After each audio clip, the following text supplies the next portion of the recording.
Gunshots echoed across the savanna. A mother elephant fell. Her calf didn't understand. He stayed beside her, waiting. But she never stood up again. Rangers arrived too late. They found the calf alone.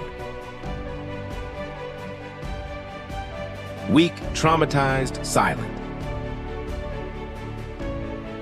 They chose to save him.